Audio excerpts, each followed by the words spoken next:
Hey, this is Nicole Kelly, host of Disarming Disability. Thanks for listening to the following show on Public House Media.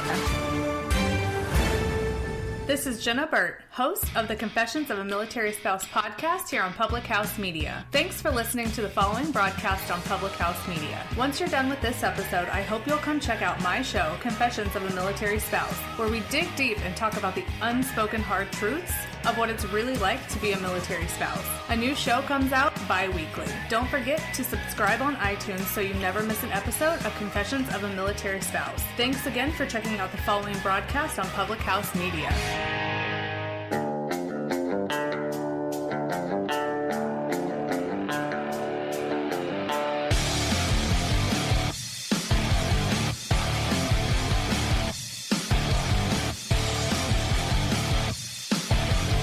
Hey, and welcome to Beauties and Headcanons, where we're nerdy, and you probably are too.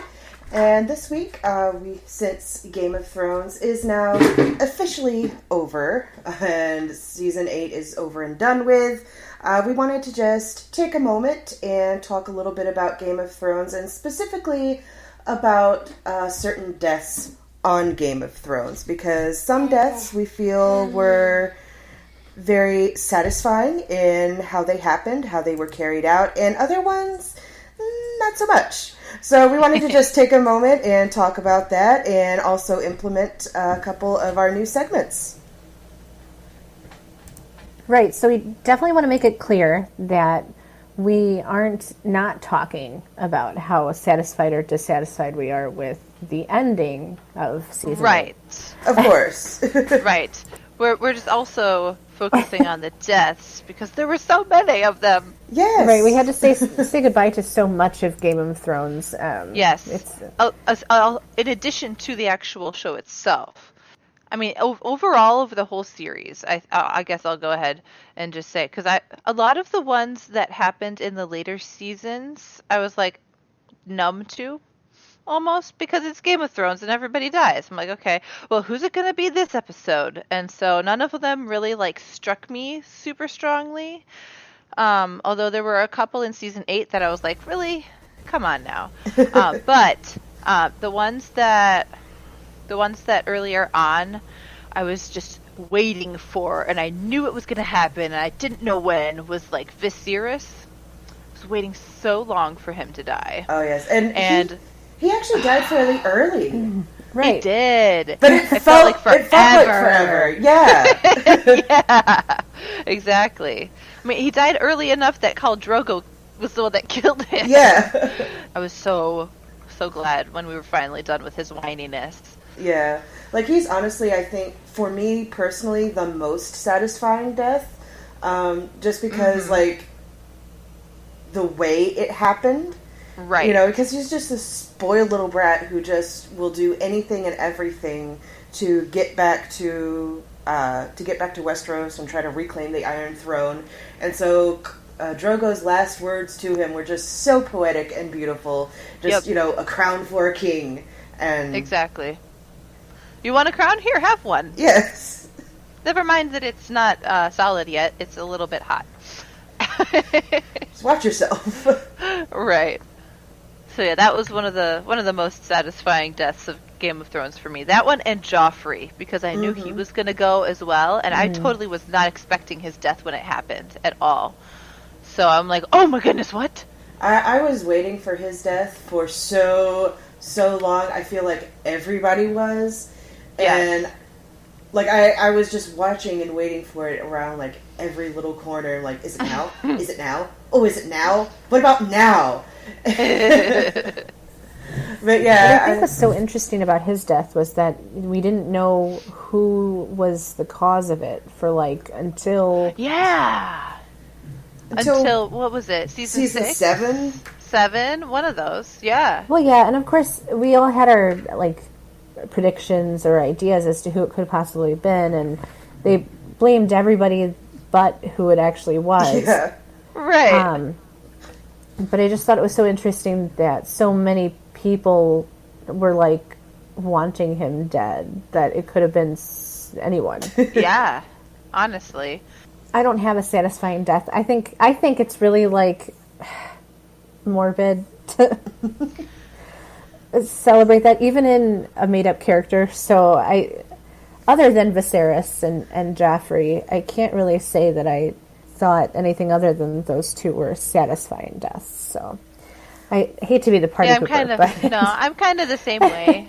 That there were other characters, like some other terrible ones that I really wish had, like, yeah, we'll talk about deaths, those. if that makes sense. Oh no, I enjoy, maybe it's just because I am a writer, so I'm used to writing these kinds of things and reading these kinds of things, so I don't really associate them with being people. I see them more just as their character, and this is who they are, and their deaths or their ends are either satisfying to their character arcs or they're not.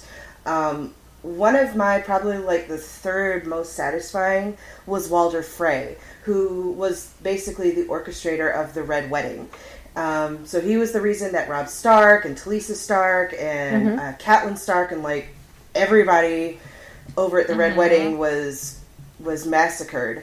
And the way that Arya this is like a multi-step thing that she went through to kill his sons, bake them into a pie, serve them to Walder, reveal herself and kill him, and then take his face and poison everybody else in his keep. Like this is really dedicated for her. But I don't know. I mean, to me, it was very satisfying because it really completed his arc. He was this miserable old man who just didn't care about anything. He didn't even care about his wife that Catelyn killed. He was like, oh, I'll just get another one, you know? Right. So to have his sons taken away, which, I mean, is pretty much like the only thing he probably felt much pride in, and then to end him, I thought was a poetic justice kind of thing. So I'll agree with that one. And one that I was really hoping happened earlier, but it didn't, was Peter Baelish. Mainly because I just can't stand his character so much. Yeah. Yeah. He was so shady all the time. Everything, yes. All the shadiness. You just thought himself everything above everything. Everything he said had this like tinge of creepy grossness on it. Yes, exactly. It had like this glaze of gross. Right. Yep. That's like the perfect way to put it. So I'll admit once more, remind me, how does Peter Baelish die? He's trying to pit Sansa against Arya and try to get them to tear each other apart and basically try to get Sansa to either kick Arya out or have her killed, trying to implicate Arya in some sort of treason or something like that. And Arya, of course, is smart and she sees through that. She unknowingly recruits Sansa, unknowingly to him at least, recruits Sansa into this little plot where Sansa gathers everybody and starts talking about, how somebody has been committed treason behind our back and yada yada. And of course Peter thinks she's talking about Arya, but then she just turns to him and says, "And how do you plead, Lord Baelish?" And he's just like, "What?" And like she just everything is just completely turned around on him. The game that he's been playing this whole time has been turned against him. And of course there's nothing he can really do. There's nothing he can say. She has all this evidence against him. And so, his judgment is pronounced and Arya walks up and slits his throat. And it's just as simple as that. But I love the whole circumstances surrounding it, how he was playing his little game and how he thought he was on top of everything, and the rug was just completely pulled out from under him. Yeah, he deserved that, for sure. Absolutely. Hey everyone, so on my segment, which I'm naming Geek on Fleek, I wanted to talk a little bit about George R.R. Martin, who is the author who wrote what Game of Thrones is based off of. Now, most of you guys know this already. The novels series is called A Song of Ice and Fire, and he started writing it way before Game of Thrones started. But of course, it happened that first book and the first season were very closely matched to each other. So I remember the show coming out and thinking, okay, I'm gonna read the book while the show is going. So we're gonna it'll be like reading the manuscript, right? And then, of course, what happened is I had to relive the Red Wedding while I was reading the book, and I just couldn't do it anymore. So it was very interesting to me to find out that George R.R. Martin, also George Raymond Richard Martin, who was born in 1948, and he looks like that guy who you would think would be on like Moby Dick, who is like genuinely like he's got the hat and the suspenders, and we've all seen him a few times, talking about Game of Thrones, talking about all of his books. And it's interesting to me because that was so closely done that he actually started to separate from the show around season 5. And the amount of time it took for his books to come out started to actually get longer. So there's been a lot of rumors about whether or not the series is going to go along with the books or how they were. And it seems to me, being someone who's a reader, you would think that you would know that, that everyone should know that of course, if the books aren't done, they're not going to be anywhere near what the show is like.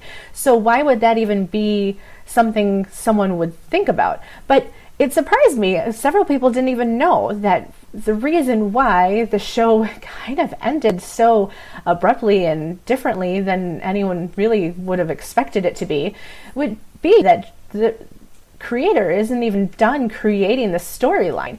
And there's been a few bumps in the road for George Martin too. He hasn't really been able to catch up with his deadlines on the winter book, and he's made a few deadlines for himself and not met them. So he even says that he's like jinxed himself and disappointed fans, so he doesn't want to do that. And there's been a few times where that's happened with other writers too. I was listening to a interview that he did with Stephen King, and of course Stephen King is also an American novelist, amazing writer, and George Martin actually asked him, like, how do you write so quickly? And Stephen King said, well, I devote myself to write about 6 pages a day. So if you have a 360-page book, that's about 2 months. And I've always thought Stephen King's writing was sort of like divinely breathed, for lack of a better term to say, because I imagine that if you've got these ideas floating around in your head, you kind of need to get them out of your fingers onto paper. And I've always sort of thought that's the way Stephen King was. And I felt this, I had this sort of, I'll call it the Game of Thrones phenomenon as far as reading and watching a show. Because what happened with Stephen King and the Dark Tower series, when he had only written the first 4 books, I got to the 4th book knowing that there wasn't anything else written, and so I read it really slowly, and I had to wait for the last 3 books to come out.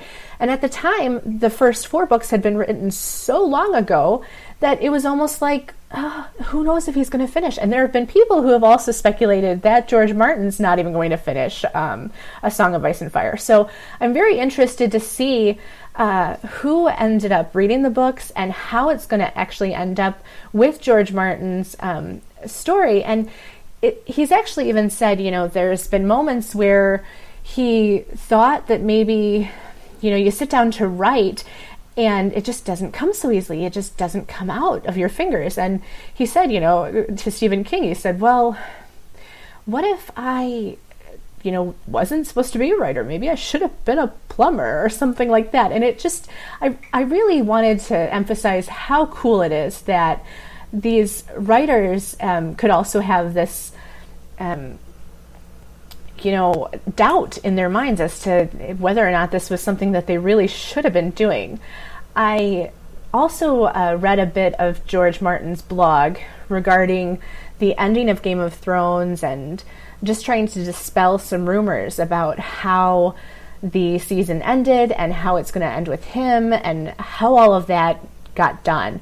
And I thought it was really cool because he definitely said, the book is mine, you can read it, and then we can argue about it on the internet.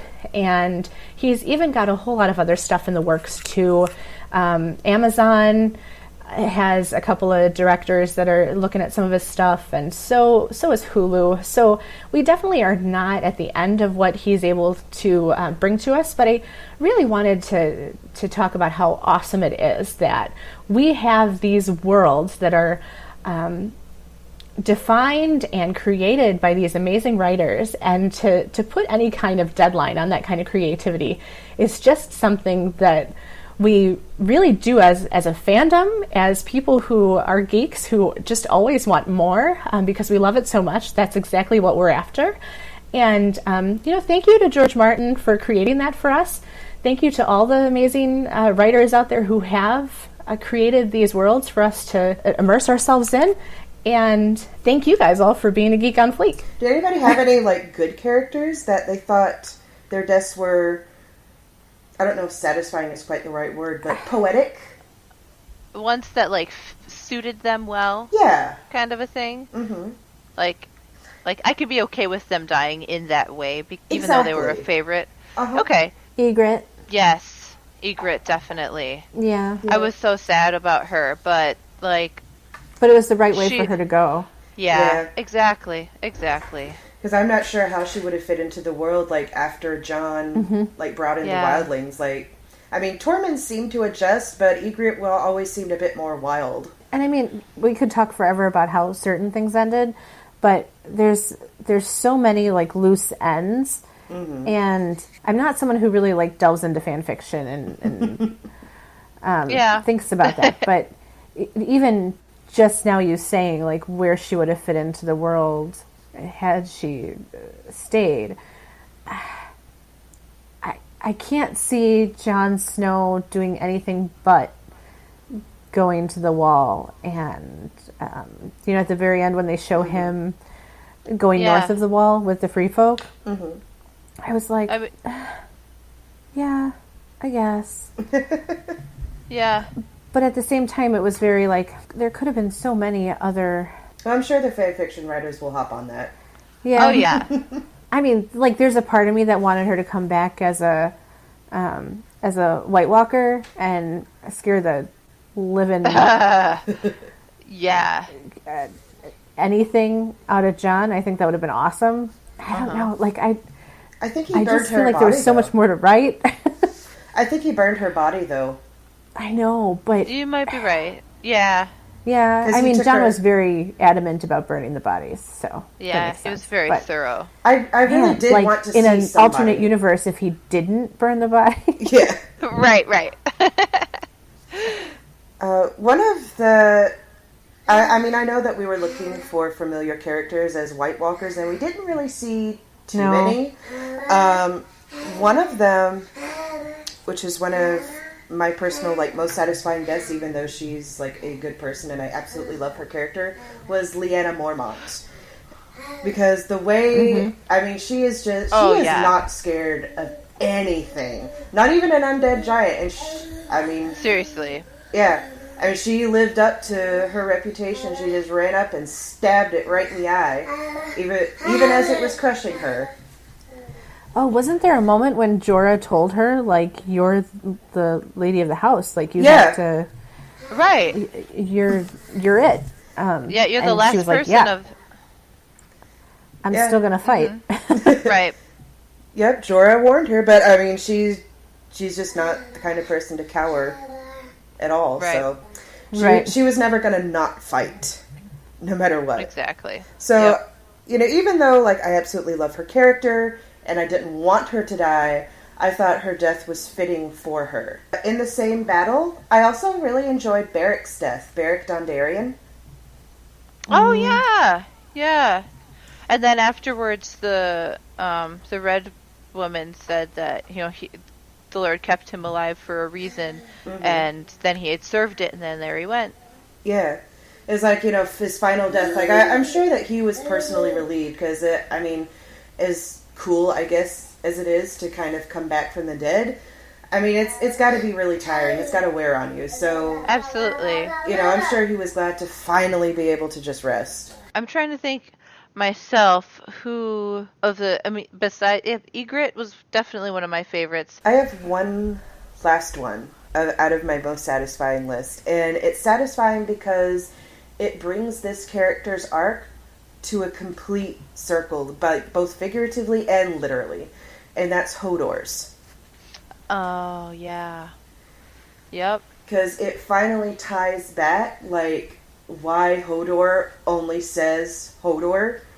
Yeah. And, like, pretty much the entirety of his character. And it is heart-wrenching to watch. But at the same time, it's just like, he was always meant for this. This was always meant to happen. And you just get this sense of completion. Mm-hmm. Yeah. And it is heart-wrenching, like you said. But it's very fitting, and it does complete everything about his character. All right, so the moment everyone's been waiting for, the least satisfying deaths. Ugh, my goodness. All of them. I'm pretty sure I The know rest. at least a couple that are going to be on your guys' list. I mean, yeah. Some of them are pretty obvious. Because at least one is, like, on everybody's list. Definitely. I really wanted Cersei to get blown up by wildfire. Really did. Or something more satisfying than what we got. Yes. Like, yes, she, not after just... everything she did, she deserved a much rougher death than just getting buried under rubble with her lover / brother. Right, like, I wanted her to be alone. I wanted her to be scared. I wanted her to be yes. in pain. I wanted her to be... yes, exactly. All of those things. I wanted all of those things too. I wanted her to suffer. Yes. Basically. Right, exactly. But instead, she...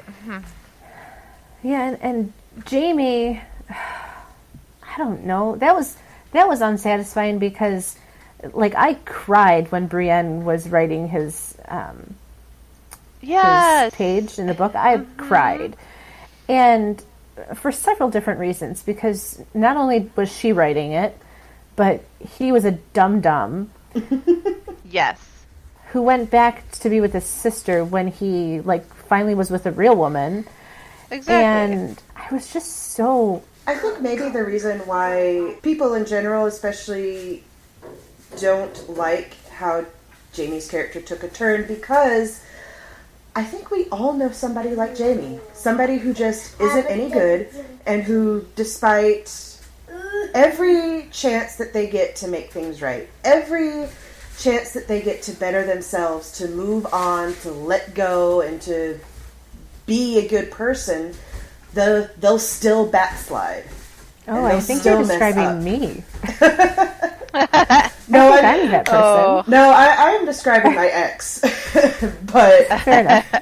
But I mean, you're not wrong. I totally get that, and I think that's probably part of it too. Is that we wanted him to not do what he did. Yeah, right. We want him to do better, but he's still not any good. I even wanted a hero's death for him. You know, I wanted him to die in battle next to Brienne or anything, but what he did.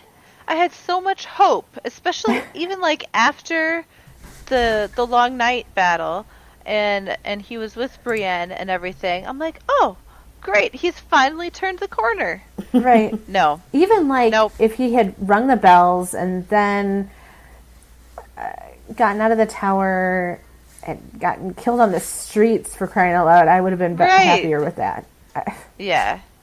To be honest, I was fully prepared for both him and Brienne to die during the Battle of Winterfell. Yeah, I was too. Honestly, yeah. I thought a lot more people were going to die in that battle, even though there were still a lot of people that did die. I'm like, oh my goodness. There were 6 major characters that died during that battle, and I swore I thought there was going to be more. I honestly thought that the major cast was going to be halved.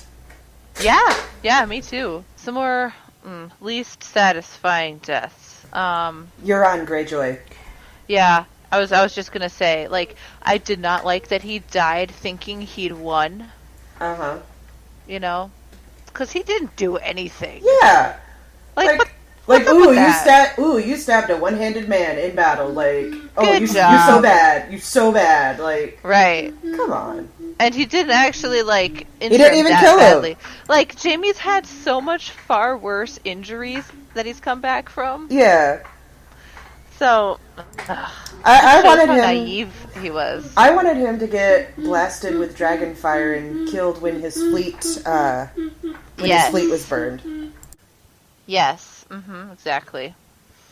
Also, I just think it's hilarious that they gave him like little star cutouts in his pirate outfit.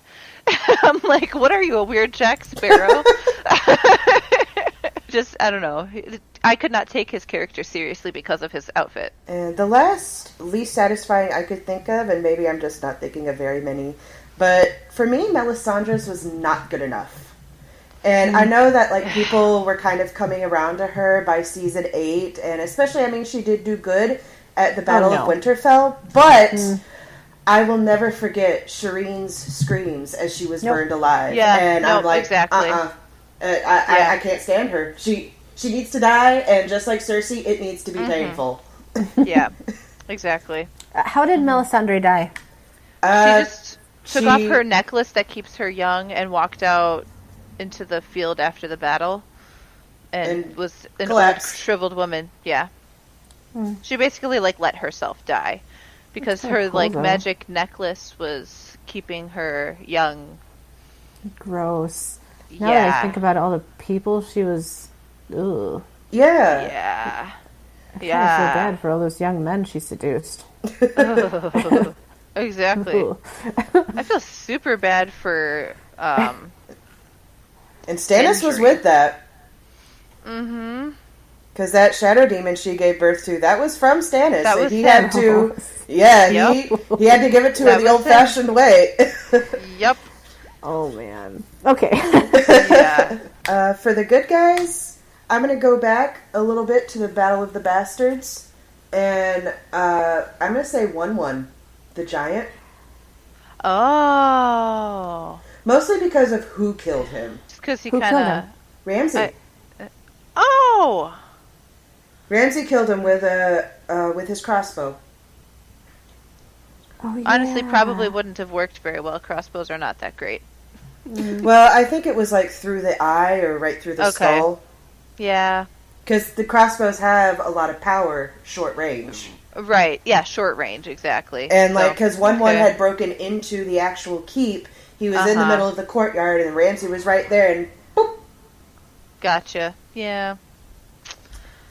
I mean, not that I mean, if 1-1 had to die, I'd rather him die fighting, but it's mostly who killed him, because I didn't really want Ramsay to have that kind of satisfaction. I hope I'm not stealing from others' lists here, but Khal Drogo's death was just not...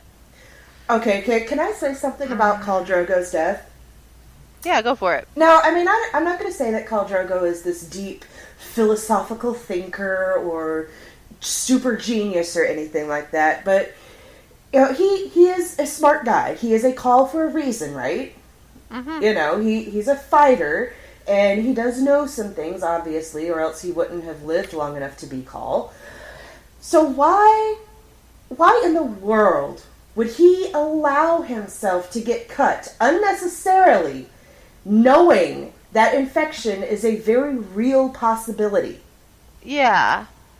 That just seems so stupid. Yep. And then also, like, being a fighter, like, wouldn't you kind of also know how to tend your own wounds a little bit? Or suspect that, oh, I don't know, maybe your enemy could have a poisoned weapon. You don't know that they don't.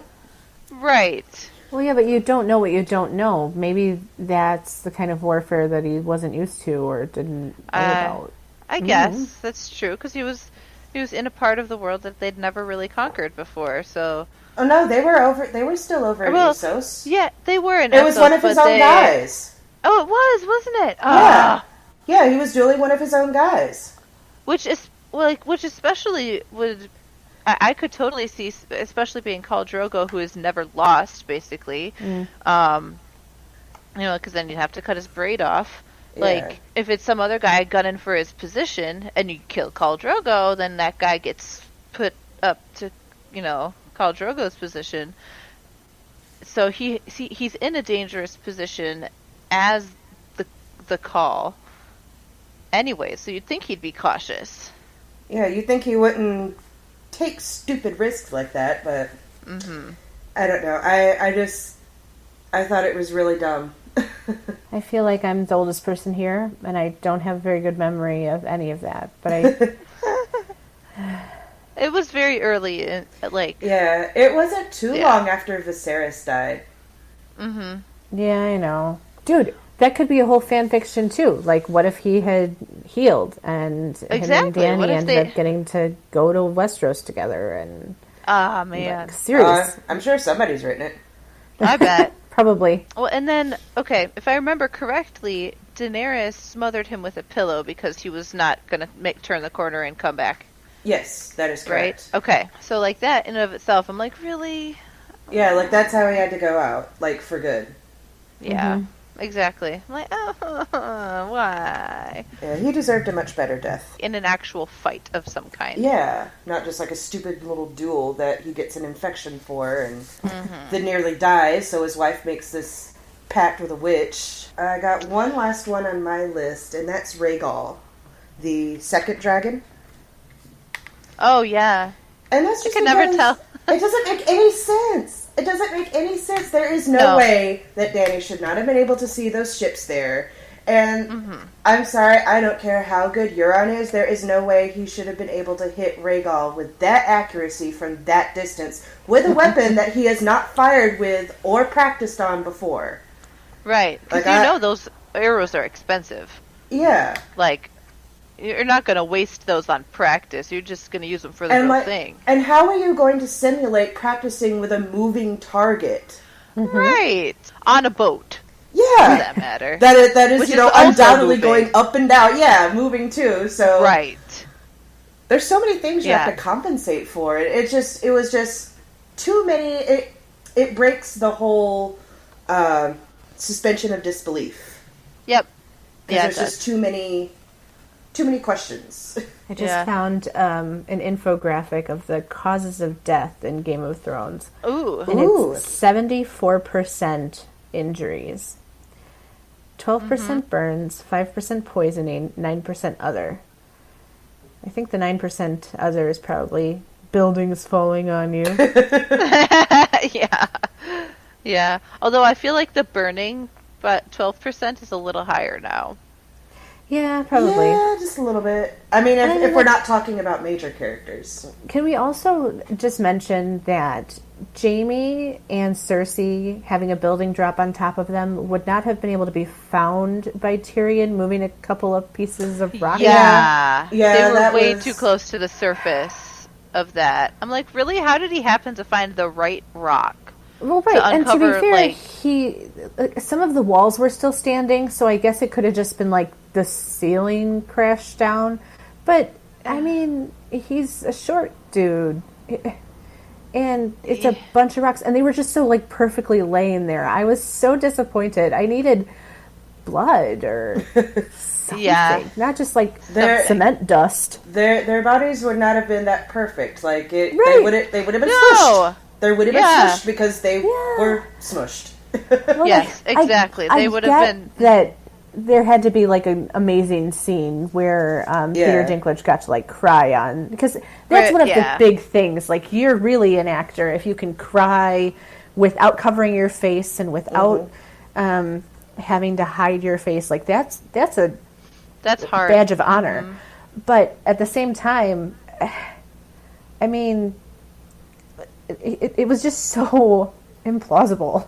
I was so irritated. Yeah, like you wish that Peter's emoting wasn't wasted on something like that. Right, exactly. There's so many, and you know, like, I was almost kind of impressed that he didn't die throughout the entire season. So many times that he was like, his mouth could have gotten him in trouble. He was snarky. He was drunk. He was... There were so many opportunities for him to be out that in the end, him being like forced to be hanged was just ridiculous. Yeah. I mean, in a way, it almost is like he kind of won the game because now he's hand to the king and obviously he's going to be making a lot of decisions. So, like, okay. And I mean, I know I've said I'm not going to like talk about all of that, but Bran the Broken, really? We couldn't come up with something better than Bran the Broken? Right. I don't know. I mean, it's a little better than Bran the Cripple, but come on. Right. Like, I don't know. Bran the Seeing or something like that? Bran Stark. the Raven? Bran the Raven. Sure. Yeah. Sure. The Raven? That works. No. Yeah. I literally just came up. Had to be like. I literally just came up with that off the top of my head, and I'm not Bran even getting the paid Broken. for it. So Right. there you go, Hollywood. You're welcome. He kept saying it in that last episode, and I was just like, no. Like, it's What not am I sticking. Why? You're trying to What's make it happening? happen, and it's not happening. Just Right. just like but Fetch. then there Yes. it was. Okay. Any more deaths or would have beens or could have beens or should have beens? I guess I thought it was just kind of poetic justice that the Clegane brothers died together fighting Yeah. each other. Yes. I did like that. Yes. Because I know we have all yeah. been waiting for Clegane Bowl to happen. Yeah. And I like how it all came together and how they were able to face each other in the end. And Yep. on that note, I will say this particular death was not necessarily satisfying for me, but I still thought it was funny and good, and that was Qyburn being yeeted down the steps by the mountain. Yes. Like, Can I also Qyburn- say, I did not know what the word yeet meant until maybe a week and a half ago when my 11-year-old daughter started using it about Oh eating my. things. Oh my. So There I are- thankfully know exactly what that word means now. Not Yay! because Qyburn or because of Elisabeth, but because yeet is something my daughter does to Oh, that's things so funny. when she tosses them across the room. So Well, I mean, I'm it's assuming very- that's what that means. Yeah, so I mean, it's very appropriate for describing his death, though. Yes. Yeah. I mean, I would have liked to see him die a little bit more painfully, just because of like everything that he did, everything that he supported with Cersei. I think he Yeah. deserved more, but I don't know. It was still kind of funny, and I think that element is what does it for me, because it was kind of unexpected in that moment. You know, I feel like I didn't really feel anything about the mountain after a while because the actor Yeah. was different. The actor who originally played him also ended up playing one of the giants, and I felt like because his face changed and now he had the helmet on, it was almost like it wasn't him. Yeah. I kind of felt that too. So even that like Like- recognition that the Hound had when he saw him was sort of lost with me. I didn't feel it as much as I wanted to. Yeah. I was actually kind of surprised that the Mountain even engaged with the Hound when he finally got there. Yeah. I think that really speaks to the whole antagonism between them as brothers. That I Yeah. mean, even though the Mountain is basically turned into this glorified zombie, he still recognizes Sandor, and he's like, "I need to fight him," you know? Right, right. Because I mean, the Mountain is a very, very bad dude. I think a lot. I think it's emphasized a little bit more in the books, because in the series it's kind of put a little bit more on the sideline and only mentioned like here or there, like what all he's done as a person. And so we don't really always get to see all these worst sides of the Mountain, but in the books, I mean, he massacres the people of the Riverlands. He does rape Elia Martell and kill her children and kill her. I mean, obviously he kills Oberyn in the fight with Tyrion. Oh, yeah. With his judgment by combat. So, you know, I with everything that happened to him after he kind of basically died the first time, I think it really speaks to his mind as to that he still retained some little part of himself. One little part of himself that still recognized Sandor and is like, you know what? I know who you are. And this person is like probably the only person in the whole world that can get me to disobey Qyburn's directives. You know? Yeah. Yep. I also want to mention Oberon's death. Was that satisfying or not? No. It was I just was so sad. I screamed at my screen when that happened. And Lysa Stark. I know she Lysa had a different Arryn? name. Yeah, Lysa Arryn. She. Oh.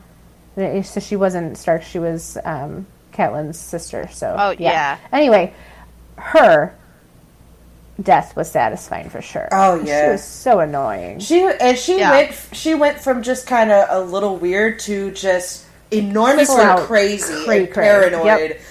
Like in just a matter of a couple of episodes, and it's just like, oh, okay. So we need to get rid of that level of crazy. Right. Oh my goodness. I'm not even sure Peter knew what he was getting into with her. Definitely I like to think that Baelish knew what he was into all the time, but yeah, didn't anticipate it getting that out of hand that quickly. Maybe. Right. Probably. Oh, how do you guys feel about Varys? Oh, Varys. I feel sad for him. I find it so weird, like in this last season or two, that both Varys and Tyrion get dumbed down the way that they did. Yes, absolutely. Because, realistically, Varys should have seen those guys coming, and he should have been up and out the door. Because when he had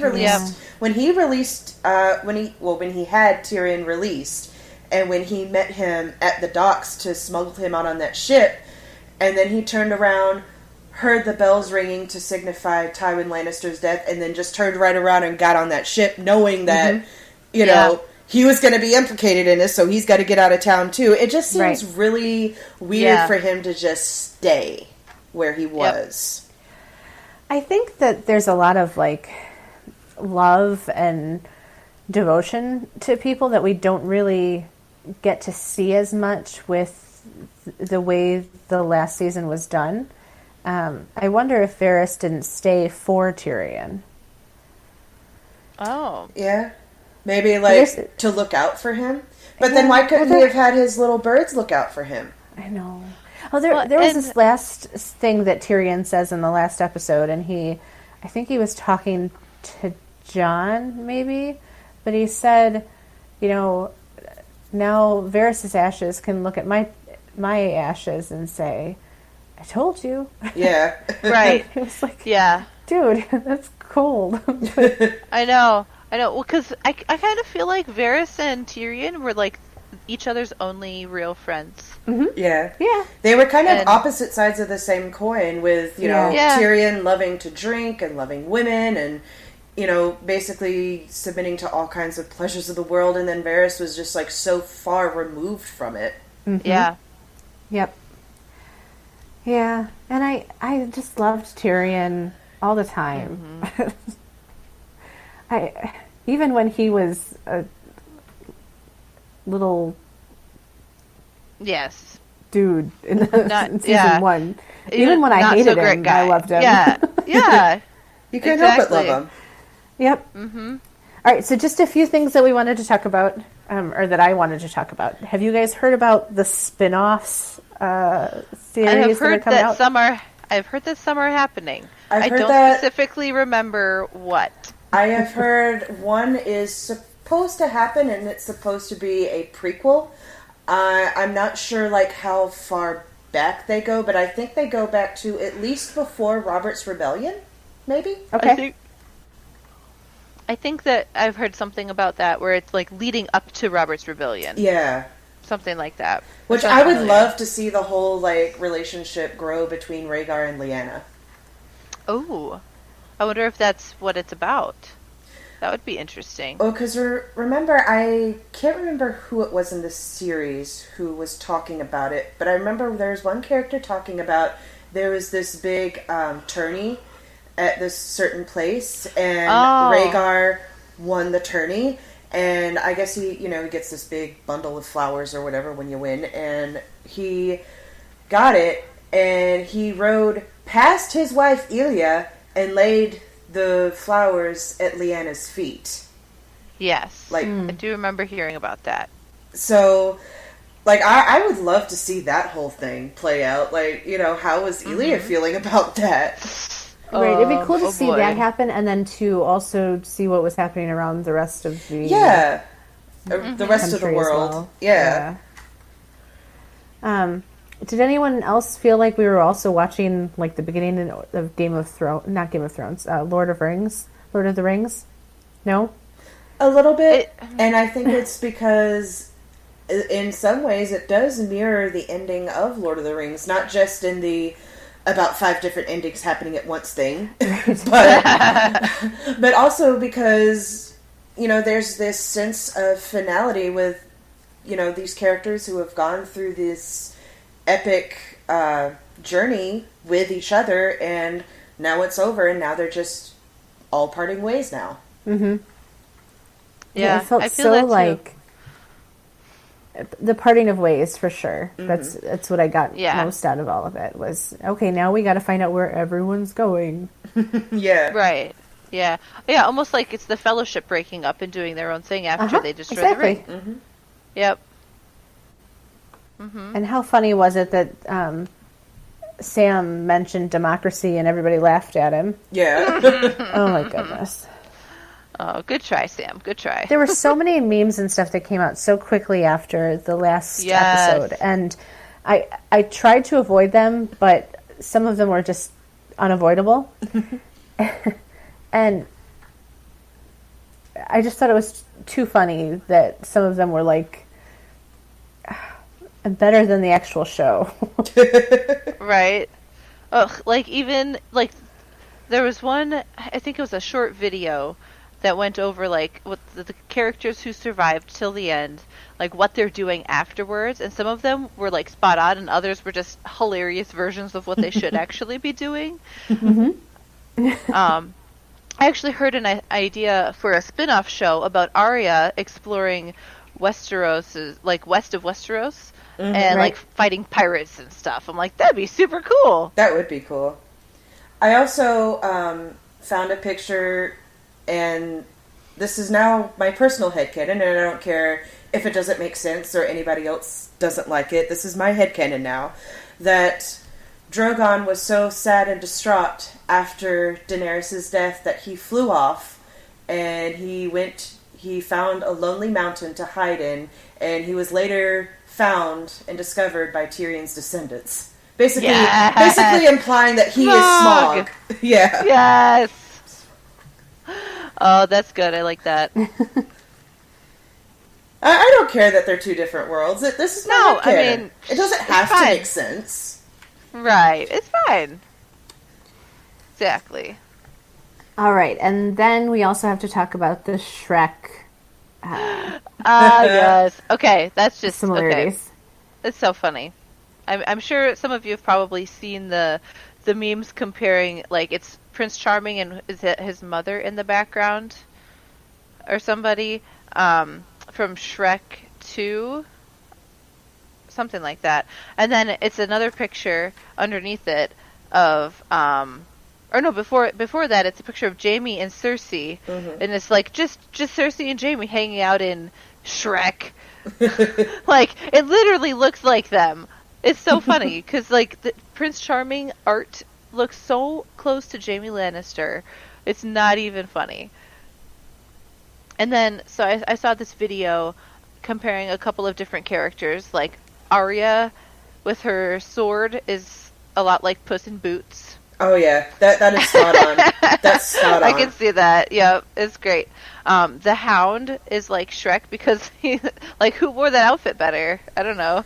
yeah, because he does have a very similar outfit to Shrek at one point. I think when he was helping build that church or whatever. Something like that. Yeah, yeah. He has like the white shirt with the vest on. Yeah.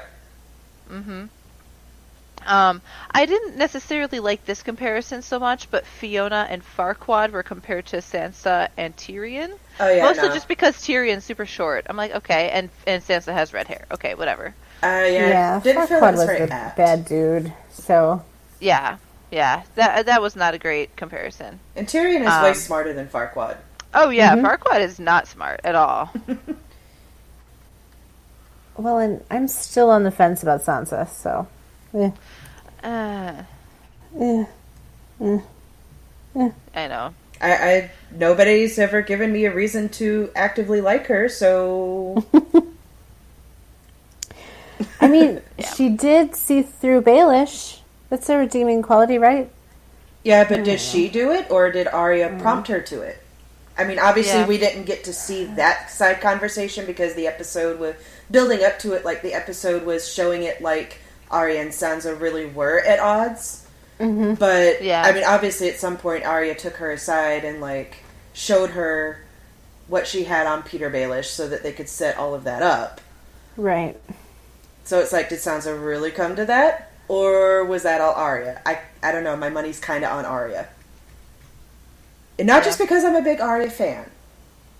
Yeah, I don't really know. I'm still kind of torn about Sansa too, just because I know she got better. I know that she's not like the same innocent little "I'm going to be a princess for my whole life" kind of person anymore. Like she actually understands that there's heavier things in the world. But I will say, did anybody think it weird that when they kind of proclaimed Bran as king, she immediately turned to him and was like, yeah, the North isn't going to be a part of this. Like, yeah. Like, okay, so, like, the North, obviously, they had chosen Jon as their king, and, you know, thinking he's a Stark and whatever. The North loves Starks. You didn't even give them a chance to say, like, if they would follow Bran or not. Because, I don't know, like, my money is if she had, you know, gone to them and said, we've decided Bran's going to be king, they would have been fine with it. Like, that's a Stark, you know? We'll follow him. That's cool. I just thought it was weird that, like, she didn't even give them a chance to say anything about it. Yeah. I don't know. All right, ladies, that's all I have. Okay. Well, since we are rolling out our new segments, yay! My segment is going to be on science because my background is in science and teaching chemistry. I don't do that anymore because I have I have 4 kids. One of them is just inside me still. So we're waiting for him to come. But anyways, I used to teach high school chemistry, and so I love things that are scientific and interesting. And so my segment I'm going to call Periodically Scientific. And so it's going to be kind of like a little bit of science-y news, things that happen, discoveries that are made, and like how things work. So this week we actually found out about a volcano that made a new island near Africa. And it's super weird because it's the largest underwater volcano. And apparently there was this weird hum that was heard around the world like a year before this volcano turned into an island and it was discovered. And so they had been hearing this hum, and they had been feeling like multiple low-level earthquakes. But the weird thing about the hum is that like it was a super low frequency. And normally seismic waves, like earthquake-type ones, rumble at a lot of different frequencies. I'm taking this from livescience.com and this was something that my husband found on Bing News recently. And so the seismic waves, it wasn't humming at a bunch of frequencies at once. It was just one. Like one That's unified. Weird. Yeah, super weird. Kinda and it like, also... Kind of like the bloop? The bloop? I don't know what the bloop is. The bloop was a recording of a really low frequency that literally just sounded like a bloop somewhere out in the ocean. Oh, weird. Yeah. I mean, yeah, pretty much, exactly. And, like, so the island that this volcano was super close to, called Mayotte, I think it's a French island, they said, but it's off the coast of Africa. This island moved a few inches south and east after this happened. They don't know why, but the hum was probably like the beginning of the new underwater volcano erupting. And it's huge. It rose about half a mile high from the ocean floor, and it's about 3 miles long. And it's like 31 miles from that island, Mayotte. And it like appeared, I guess, over the course of 6 months. Like, oh, wow. Surprise, here I am. That's quick. Yeah, like super fast. And brand new island over the course of 6 months. Holy cow. And so they were trying to figure out what the hum was, and they were trying to figure out why the island moved, and then they like found this new island.